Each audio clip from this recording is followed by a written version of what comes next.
Good morning, good afternoon, good evening. How is everybody?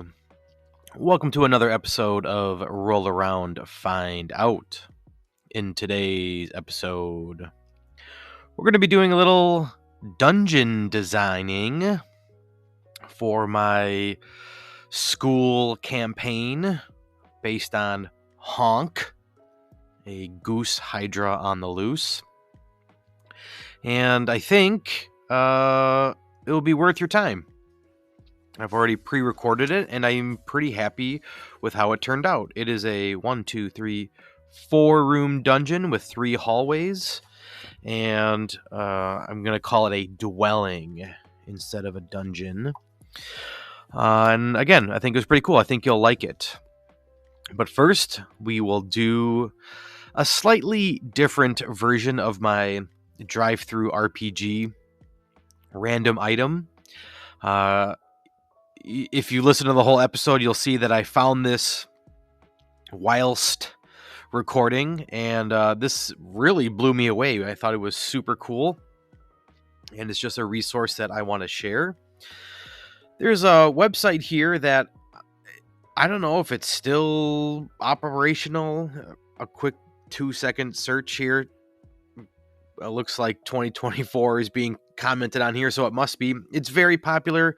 I don't know much about it, but nworld, enworld.org, RPG news and reviews. If you've ever searched anything on D&D, chances are you found something on here, but I don't know anything about who makes it, who the author is, nothing. But I was just searching what are the 6 character abilities in Dungeons and Dragons: strength, constitution, dexterity, intelligence, wisdom, charisma. And I just couldn't think of them, so I searched up Dungeons and Dragons 5e character sheet, and this popped up. And this is on nworld. And let's see, do I have a couple different versions of it? But did I close out? Oh, here we go. Okay. Old school feel 5e character sheet 1. And I clicked through everything. There's a Google Drive link on here, but when you click on it, it says it's no longer available. It says there's updates to it, no longer available. So I'm not quite sure, but we do get a picture. And I don't know if one is higher quality than the other. I think they've got to be the exact same thing, which is a little unfortunate. It's a little blurry, but man, if you're watching the podcast, and then you can see this, and hopefully you love it as much as I do, compared to a normal 5th edition character sheet, I think it's laid out amazing. And if you were to give this to new players, it sets the tone pretty well, and I think it's organized well. Yeah. Now, what's missing are spells. So if you are a spellcaster, now it does have spells and prepared, so maybe you need more than just this, but it is there. And I'm kind of speaking ignorantly here, because does it have spell save DCs, attack bonus? Oh, it does have spell slots. Yeah, okay, so it is all here. I wish I'm going to do some more digging later to see if I can find a PDF version or a more high definition version, but I'm going to definitely link this in the description. If you're playing 5th edition, I would 100% recommend this. This is pretty awesome. So can I give credit to somebody?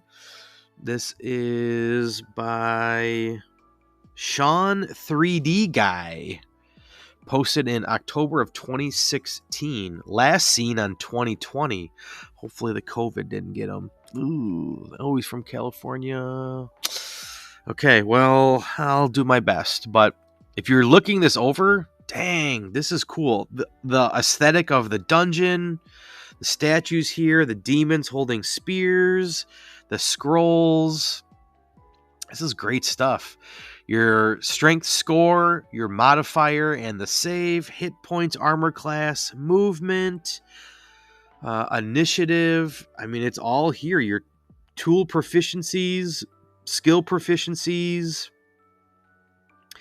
proficiency bonus, racial traits, class features. Like I said, spells are here. Dang, this is easily my favorite 5th edition. Death saves are up here. Death save success, death save fail, or death save, death fail, I guess. Yeah, whoa, this is super cool. I think Dungeons and Dragons 5th edition 3-page character sheet is a is a misstep. I think it should definitely be on 1, and this is freaking awesome. Let's see, is there a general like inventory? Character portrait, spells prepared.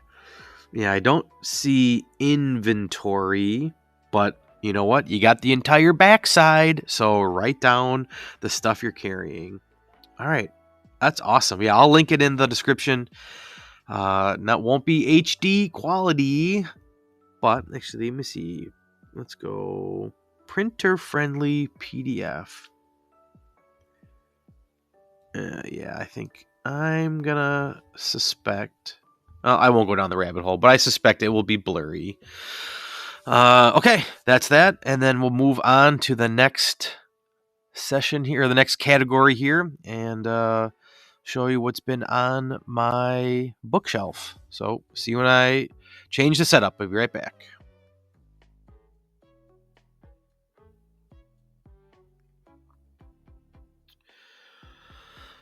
All right, I've got a rather large item here, and hopefully it shows up on the camera.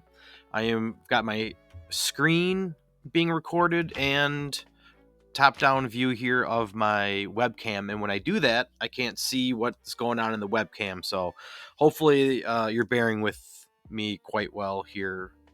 Everyone's fine. Oh, how are you? It's my Han Solo Death Star Stormtrooper impersonation. Okay, so there's this website called Rasterbator, and you tell me a funnier word. Okay, a funnier school appropriate word. Rasterbator. And what you can do is you can take small pictures and blow it up to like human size, as big as you want, post wall size. If you're watching the podcast, the website is flipping through all of these examples that people have like that. That's literally the size of a wall. And so I'm fortunate enough that I work in a school and I have access to color printers and this really awesome laminator. So this is a map of the Kingdom of Hyrule. Hopefully sorry for any audio glitch there. Hopefully this is all showing up. Like I said, I can't see, but I certainly did not do a perfect job on this, but this is totally feasible. This is a picture that I got off of the Googles of Breath of the Wild's map. And using Photoshop, I overlaid hexes over it, so it's now a hex crawl. And it's got all of Hyrule all hexed out, and I did the math at one point how long it would take Link to travel from end to end. And however much you can travel in a day, I forget what it is, like 20 miles or something by walking. That's how many hexes this is all the way across. So again, can you say I'm a nerd more than this, right? So rambling because I'm excited. It's what happens. But Rasterbator is incredible if you have the resources. If you can't laminate, there's got to be other ways. You can get poster board and glue it on, hodgepodge on something. But Rasterbator is such a great resource. So I've got this as an example, the Kingdom of Hyrule. I also have, let me get distracted over here. I've got two other maps. This is This is the Forgotten Realms that I would love to get printed, maybe a little higher quality, or get like oh, you know what would be sweet? When I get done with this, I'm gonna look and see if I can find a nice felt or tapestry of this, and that will be my new table covering. That would be pretty awesome. But here's the Forgotten Realms. Let's see, is the Thay Kingdom in here, or what? I forget what it's called. I think the Thay. I only know that from the Dungeons and Dragons movie. I could have sworn the Thay were. Oh, maybe I got confused here with the Mines of Tathamar. Yeah, I'm not sure. Okay, so I got that as it rolls up on me, and found this picture online, a map of Waterdeep. I've let kids in my classes, summer school classes or clubs, use these, but they were sitting on my shelf rolled up, and I got to take them back in. This Rasturbator website is so cool. Prints it in high quality. The layout that I did on here is pretty good. You can, if the camera's picking up, you can see I'm off just a little bit on here, but this is all easy enough to read. Map of Waterdeep.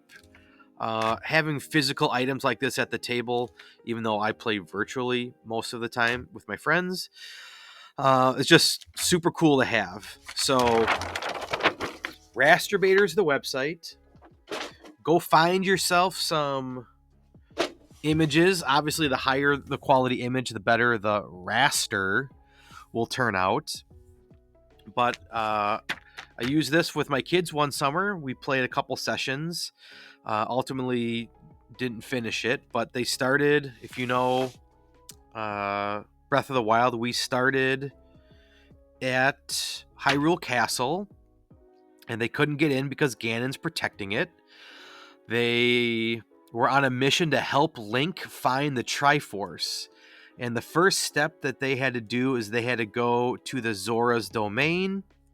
And they made it to Zora's Domain, and they got clues that they were going to have to then travel all the way across to the desert, the Gerudo Highlands. I had ChatGPT build me encounter tables for the hexes. I'm getting nostalgic because that was fun. This was a lot of fun to make and plan. Super cool stuff. So check out Rasturbator. Print in color, print in black and white. Tape it if you have to. Laminate if you have access to it. Go. And here's a crazy idea. I don't know if mine does because my school does, but go to your local library and say, hey, do you have a laminator? I bet you they do. And I bet you they'll let you borrow it. They'll probably charge you, for the lamination, but you bring your stuff in, they're happy to help. Go find other resources there at the library. They're a dying institution, so go and help them out. All right, on to the main topic of designing a dwelling. All right, on to the main topic.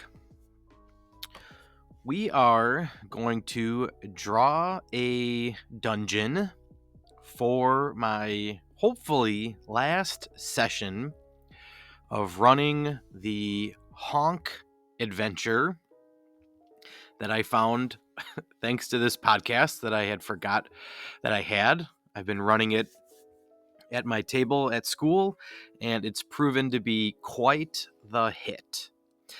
Now, in full disclosure that nobody, except maybe Steven in the back there, might know, my players actually made it to the dungeon and sort of kind of came in aggressive, and the entrance basically collapsed. Somebody threw some grenades in there and it collapsed. So what I'm about to do might be for nothing, but I want to be prepared. I've got to find one or two, taglines, or one or two pieces of information that, hey, maybe you do want to explore. Maybe you want to take the time to dig up what you exploded and see what's in there. For those that have no idea what I'm talking about, Honk is an adventure where a wizard has cast a spell on a goose and has turned it into a goose hydra. My players are battling it right outside of the cave entrance. And again, if you're completely out of the loop, my table is anywhere from 10 to 15 middle schoolers, 5th to 8th grade. So everything I do, you have to look at it from that lens or through that perspective. Okay, I can't remember where I got this notebook. I must have been Amazon, because that's where I get 99% of my stuff. And good on you if you want grid paper. I don't remember what I paid for this. It was probably $10, $12, something like that. But I don't like it. I don't like that it doesn't sit flat, as you can see. The pages I don't think are perforated to be torn out. So not a fan. I've got just a couple of random notes in here, but if I had to do it again, I would just buy scrap paper, printer paper. If you want graph paper, then just the classic, like mathematical blue lined craft paper. But I've got this, so I'm going to use it. All right. I've got just a little bit of research on my computer, but I'm pretty much going off the cuff here. But what I'll probably default to doing is going to my boy ChatGPT and coming up with some idea, because it's just more efficient that way. And 90% of the time, I really like it.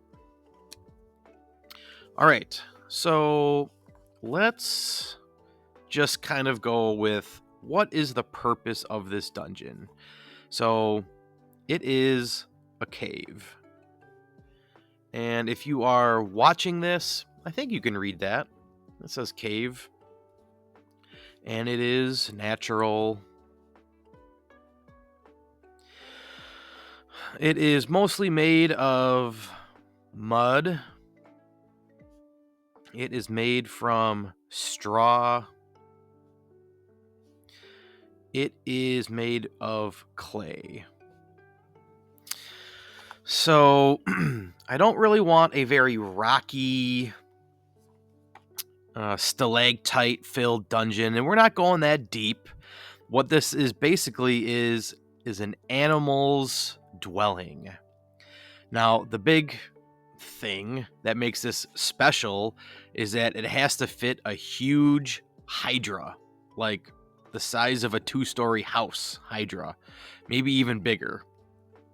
So, kind of like how you name the animal, mouse, cat, they can shrink themselves down to fit through tiny crevices. We're going to be under that assumption, so it's the hole doesn't have to fit, a 2-story house, but it's going to be large enough.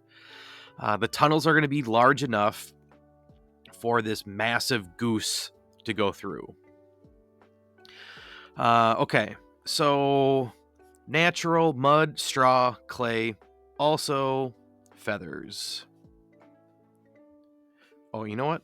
Feathers are going to play a role, but that's not what it's made of. Straw, and then I'm going to also put sticks. It's kind of like making a bird's nest. Do I know what geese sleep on? Nope. Do I care to look it up? Nope. But I think that's good. All right, that's the overall theme. We got a natural cave. So let's write notes on the entrance. Let's give myself just a little bit of room. Entrance.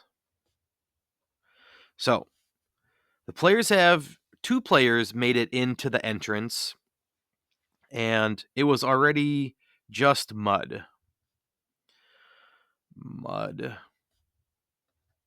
And nothing of note in this room.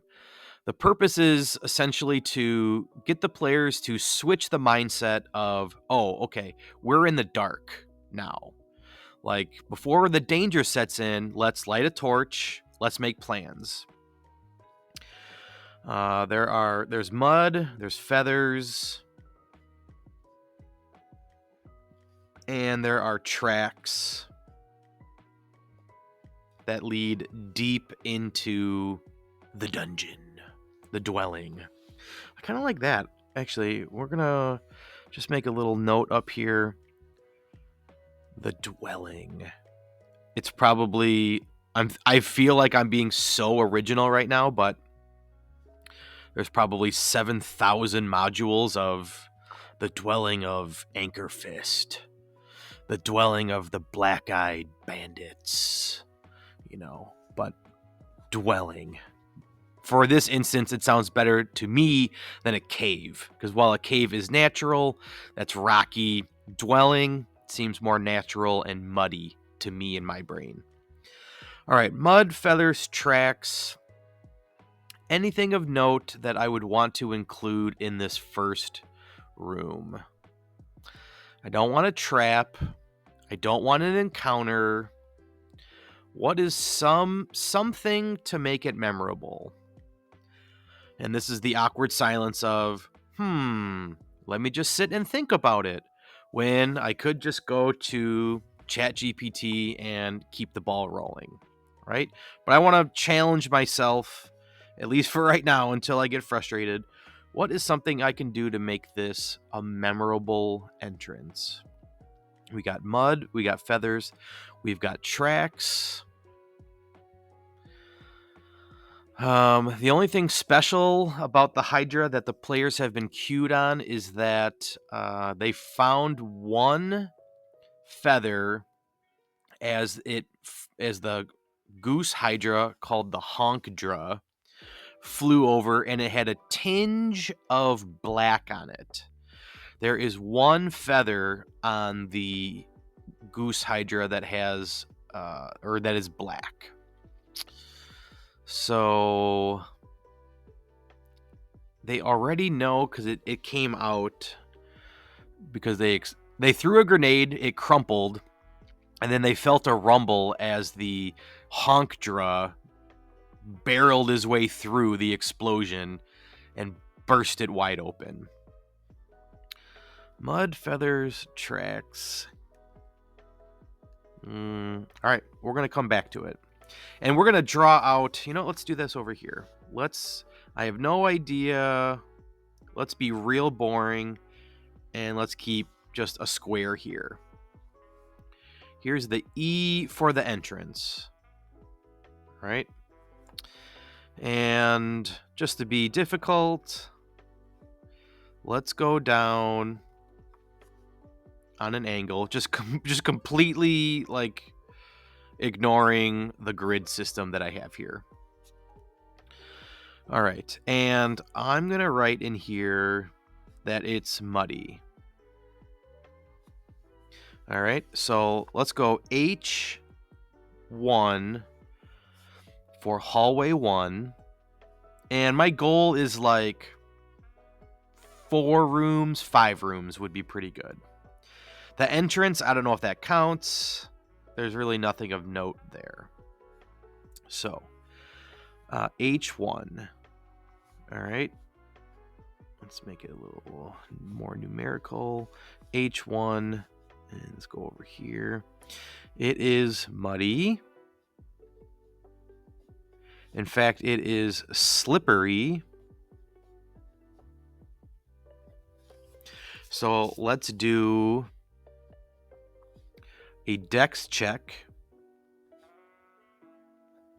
or they fall and they break a magic item. Magic item. Okay. Easy. Done. Hallway 1. All right. Now, you would think that this next room would be, well, I was going to say where the Hydra is. Just straight shot. All right. But I want to give them some choice here. So we're going to have a room Much bigger room here. And then let's do different tunnels. Let's go, again, completely ignoring the grid that I have here. Let's go this way. Let's go this way. All right, so 1, 2, 3, 4 rooms. Okay, here are my 4 rooms. And obviously one of them is going to be where the Honkdra is. And another is going to be... well, let me give you some background information. In the story, there are trappers that have been hired to trap the goose for the king, a royal goose for the king. I may be getting the official story wrong, mixed with what I have my story as, because I homebrewed it into a little more what I would want.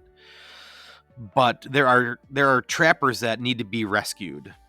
So how smart is this Honkdra? Is this a jail, or are they stuck in like mud pits? Jail would seem like they could be in their own cages. That would be somewhat believable that a goose could get these people in. Yeah, you know what? Let's do that, because the goose did not lock them in, let's say, but the goose scared them enough to lock themselves in for threat that the goose is going to eat them. And eventually they will get eaten. So they are just long-term food. That's why the goose has kept them alive. So let's go and do this. And let's divide it up into cells. Let's do cells. And I'm forgetting my architecture class. What does a open door look like? It's something like that. Like that means it would open in. So I think probably did that wrong. But this will be empty. This will have 2 trappers.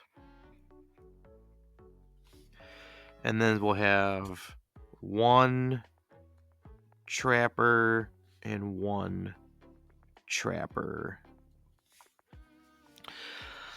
Do they have anything to offer the players if they come here first? Right? So let's say groaning. DM note. I'll carry it over here later for H2. H2. This will be H3.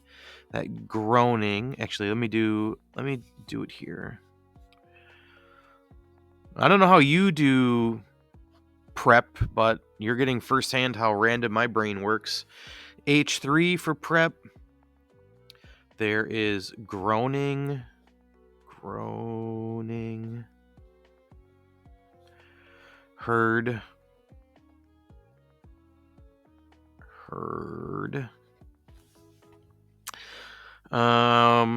And let's see, there's 4 trappers left.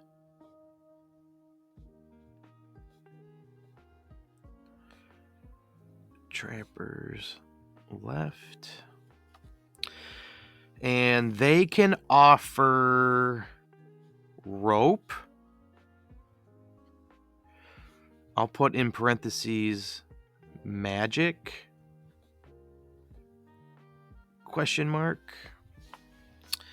And they can use that to tie up said Hydra.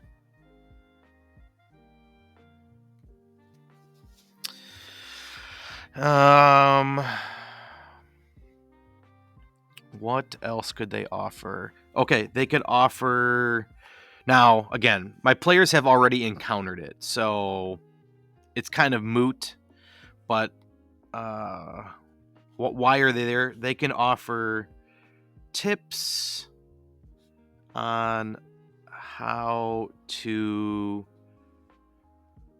attack it, because it will bite them, it will honk at them, which is kind of like, imagine Thunderwave for D&D, and it can chew them up, which a kid got chewed up, and I think it was a spell, or he had a potion, I forget what, but he wanted to be pooped out, and he had to make a save for it.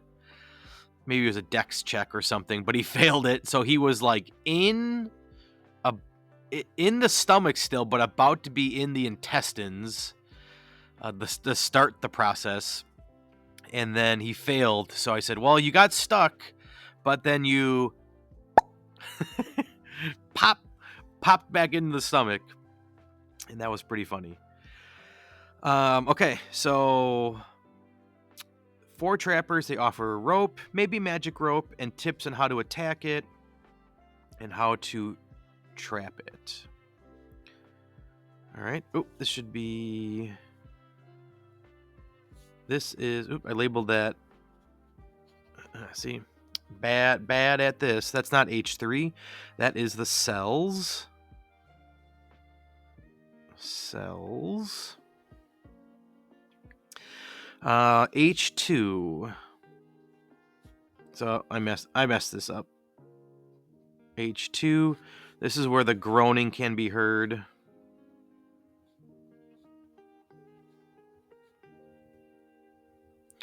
What else can we do? Now, right before recording, I thought something that would be funny.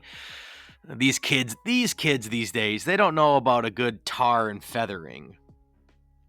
But I thought a good tar and feather would be pretty funny here. So they could like pretend to be a goose. So you know what? Let's put that in this room here. Let's call this room the T and F room. And we'll come back to that. That'll be the tar and feather room. Why is there bubbling tar down here? You know what? Because it's natural. It's a natural spring. Does tar form in nature? I don't think so. But today it does. Okay. Groaning can be heard. What else can we have in here? I don't want an encounter, but I want something. Okay, I think now is the time for a trap. Because the goose lives here in this circle, and not that he can't avoid the trap when he comes and goes, it's an inconvenience. Here, this is like long-term storage. He doesn't come here every day. So we'll have a trap in the H2. And really, really simple trap. It's going to be covered in feathers. I'm just abandoning my individual letter per box, which I did up here, which does look cool. But graph paper, not for me. Doesn't do it for me. If I were to turn the page, does it bleed through? A little bit. Which, if you're listening to this or watching it, let me tell you, get yourself a Sharpie Ultrafine pen.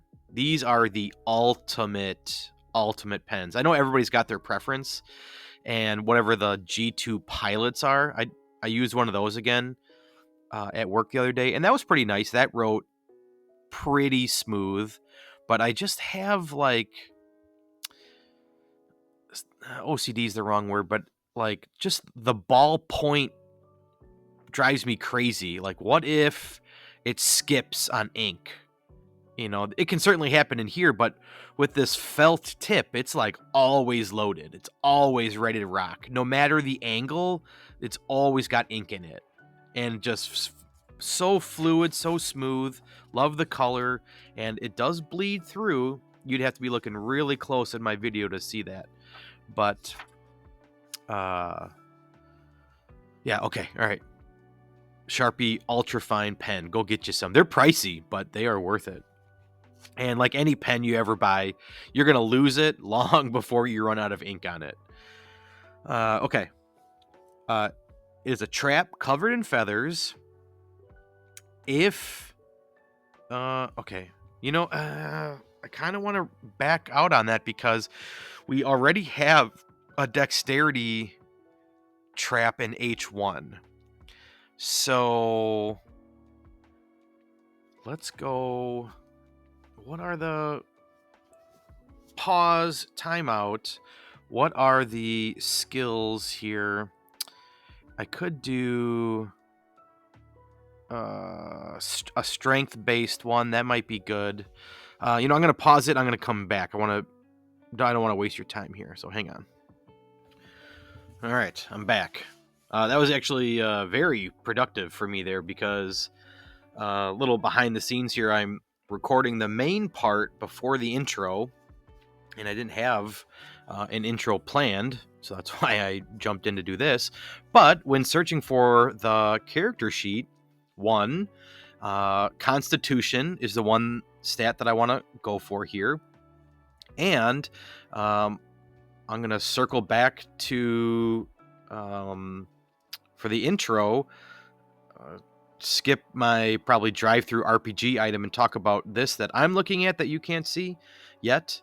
But it is an old school feel, old school looking character sheet for 5th edition. And oh my God, like, I'm going to give that to all of my players, all of my adult players. This is so cool looking. If you gave me that versus the normal 5th edition sheet, heck yeah.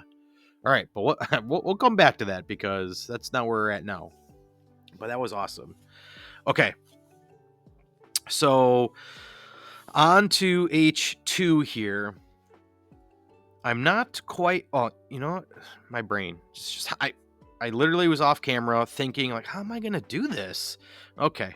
I got it. All right. It's groaning. There's a trap. It's covered in feathers. And the smell is terrible. All right. This is where the goose poops. It's downhill. Let me make a note of that. Downhill. And goose poop is like in logs. So we're going to say it's like really smooth tunnels, like extra smooth as the poop just slides its way down. All right, downhill. It smells terrible. And then covered in feathers. Let me circle back around here. My drawing on this is atrocious. There's a hole filled.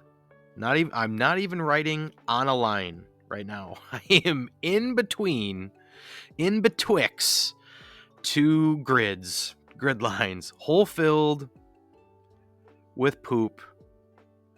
Let's say it's 20 feet. That's inches because I'm dumb. 20 feet down. Okay. And they need a constitution. Now I'm getting extra sloppy. To hold your breath. Okay. Now in my system, I don't actually use D&D rules, but I'll say like that. Okay.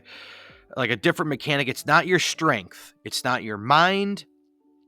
It's just your body's willingness to endure this event that's happening right now.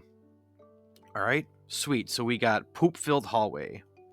Okay, so boring main entrance, simple dexterity trap here, smelly room constitution.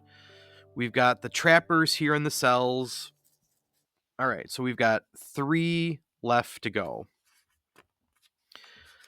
Yeah, see. Now again, this is just me, how my brain, like, all right, now I've got this book. Well, I need more information here. So now I got to turn the page. And then, well, where's my map? right? If I had just individual sheets, I got a big table here. I could just lay it all out. So, nothing against this official RPG Masters grid paper, but not for me. But I bought it. So I'm going to use it. So I'll write my notes over here. All right. There's like a 5% chance that players are even coming down here anyways, and it's all for notes. Okay. So Tar and Feather Room, T and F.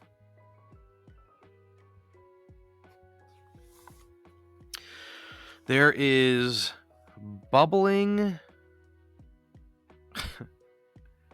God, I'm so bad. It's kind of in a glare right now, but I am not writing on a line. Bubbling tar / muck. And why are there feathers here? How can they get featherized?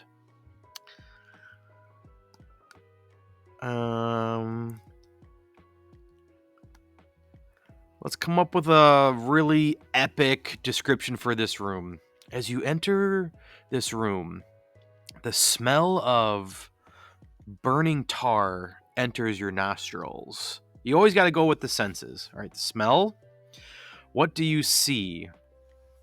Kind of like a barn. It's like dander. Dander's everywhere. Dander. If you have allergies. Ooh, allergies. What's a good play on allergies? It's hard to breathe.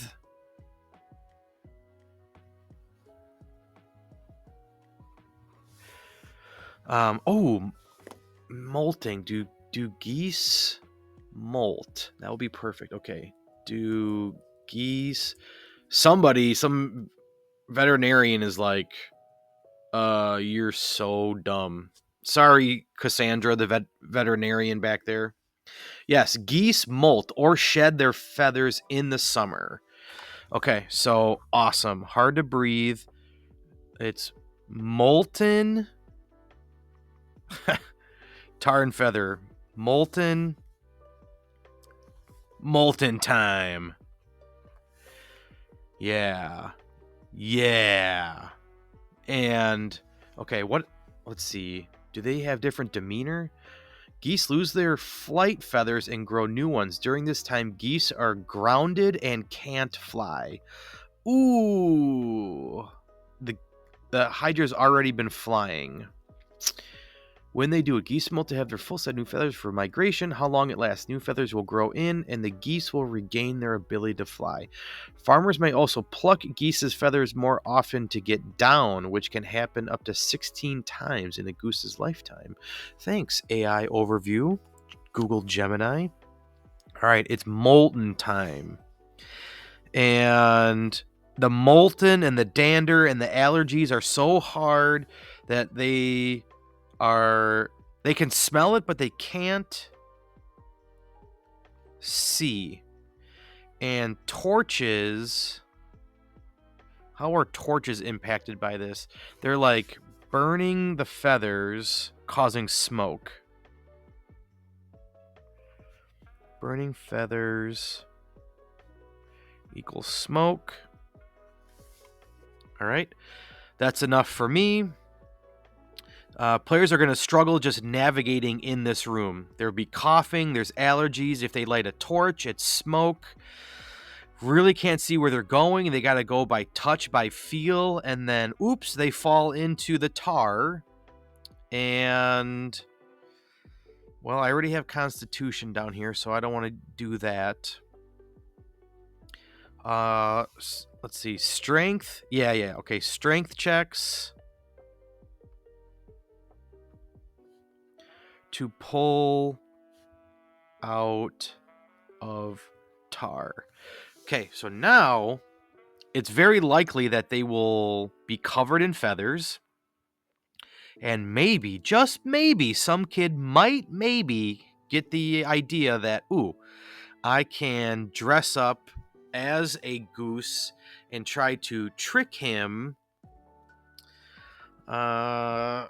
and think I'm one of his own, or I want to join up or something. You imagine what kids will come up with. Long-time listeners of the show will know that last year I had a end boss at the dungeon that was basically a Balrog. This kid like totally knew. He got all my hints, like, well, this mine's been closed for so long because the previous owners dug too deep. And he's, oh, Balrog. Well, how do they defeat it? By a dance off, dance battle. So you just never know. All right, 2 more rooms. Let me pause my recording so it doesn't glitch out, and then I'll be right back. All right. I spoke with a friend who is an animal expert, and she gave me a great idea. So for H3 here, we're going to have bones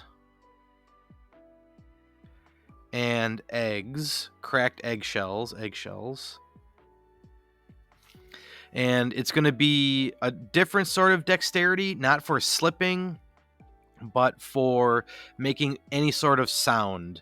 This is where the Hydra has been like discarding its food. All right. Then this is where the big rock Hydra would live if they were there. But we're gonna go extra on this one because my friend said this. So all right, there are 1, 2, 3, 4, 5 other geese in here. So if the players do actually come in here, if they defeat the Honkdra on the outside, they're still not 100% safe. They got all these other traps and things like that, but geese can suffer from botulism, which is basically everything in your body becomes paralyzed. So these geese are sick, and they are kind of like zombie geese. That's how I'll describe it to my players. And if they touch or get any liquid on them, they'll make another save or become infected themselves. Now, I might change this because there's the wizard that accidentally turned the goose into the rock Hydra, and the wizard could have maybe cured them, but as middle schoolers and probably lots of your other players will do, the wizard was on his last breath when they encountered him last session, and they shot him with an arrow. And he couldn't provide them any other information, which these trappers, that's a good name for them, will give them as well. So that's a whole nother level here of these zombie type geese. And there we go. That's my dungeon. That's my 4 room dungeon with 3 hallway encounters. So let's just do a quick recap. Absolutely nothing in here. This is just to set the tone and to prep my mostly new players that, hey, we are going into the dark, so be prepared, have your torches. Hallway 1, classic, muddy floor, slippery, dex saves, fail, break a magic item, break a potion, something like that. Tar and Feather room, really hard to see. The flames aren't really helpful. The dander will ignite, causing smoke, hard to breathe, not good. So how do they navigate out? touch and feel. And, I'll put this in pencil, but, I'm not going to, be as specific as, okay, well, 2 steps forward, 3 steps to the right, blah, blah, blah. Just what can they do? What can they come up with? Let me listen to what they say. Okay. Then we've got hallway 2, which is the poop hallway. Then we've got the trappers that will give them information. We've got hallway 3, which is just bones and eggshells, nothing too crazy. The Hydra's already gone, but if he wasn't, this would be an opportunity for them to lose an advantage and no sneak on them. And then we have these 5 zombie geese that are suffering botulism. So there we go. Feel free to use this if you run Honk, or just as, any 3, 4, 5 room dungeon. I've got it all planned out here. Steal it, tweak it, reflavor it how you want. I don't know. This was maybe 40 minutes worth, and this will last me 2.5 hours probably at the table. We'll see. Depends on how much kids get engaged on it. So there you go. Main topic done. Yeah. So thanks for coming along on this journey, this adventure with me. Hopefully kids really enjoy this. I think the zombie geese will be a rather fun thing for them as well. They won't see that coming. See you in the next episode. Later.